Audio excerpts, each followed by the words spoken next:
সত্যি করে বলো, ভেজিটেবিল চপ তোমারও কি পছন্দের? তাহলে চলো আজ আমি দেখাবো ঘরে কিভাবে বানানো যায় একদম দোকানের মতো ভেজিটেবিল চপ। বাইরে থাকবে পারফেক্ট ক্রিস্পি কাটিং আর ভেতরে নরম মশলায় ভরা ফিলিং। কোনো ফ্যান্সি উপকরণ না, কোনো ঝামেলা রেসিপিও না, সহজ কয়েকটা স্টেপেই এই চপগুলো হবে রঙে, স্বাদে আর টেক্সচারে একদম পারফেক্ট। চলো তাহলে দেরি না করে রান্নাটা শুরু করা যাক।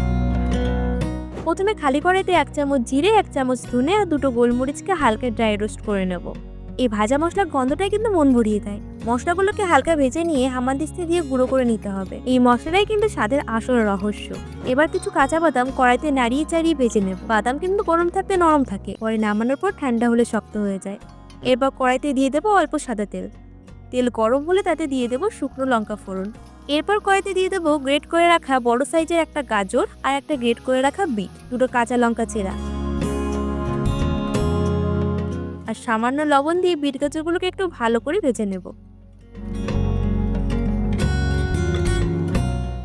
এরপর কড়াইতে দিয়ে দেবো সিদ্ধ করে রাখা বুট। বুটটা আমি আগে থেকেই সিদ্ধ করে রেখেছিলাম, যেটা অন ক্যামেরায় দেখানো হয়নি। ভালো করে নাড়াচাড়া করে আগে থেকে সিদ্ধ করে রাখা একটা আলুকে ভালো করে গ্রেট করে দিয়ে দেবো কড়াইতে। মনে রাখবে আলুটা ভালো করে মেখে নেবে, যেন আলুর মধ্যে কোনো দলাভাব না থাকে। দলাগুলো মুখে পড়লে একদমই চপের টেস্ট ভালো লাগে না। এখন সব উপকরণ একসাথে ভালো করে নাড়াচাড়া করছি। এই স্টেপটা কিন্তু স্কিপ করা যাবে না, কারণ এখানেই সব স্বাদ একসাথে মিশে যায়। আঁচটা মিডিয়াম রাখছি, যাতে কিছুই কাঁচা না থাকে আবার পুড়েও না যায়। এইভাবে একটু সময় দিলেই চপের ফিলিংটা ঠিক দোকানের মতো সেট হয়ে আসে।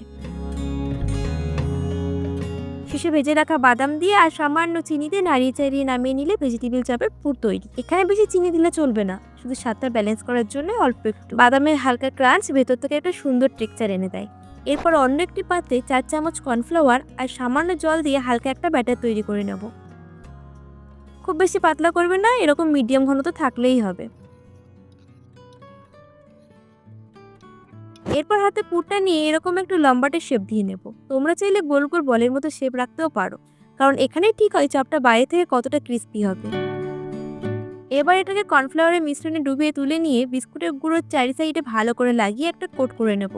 আর তারপর আবার কর্নফ্লাওয়ারে ডুবিয়ে সেকেন্ড কোট করে নেব। মনে রাখবে এটাকে কিন্তু সিঙ্গেল কোট করলে চলবে না, ডাবল কোট করতেই হবে। এভাবে সবগুলোকে তৈরি করে নেব।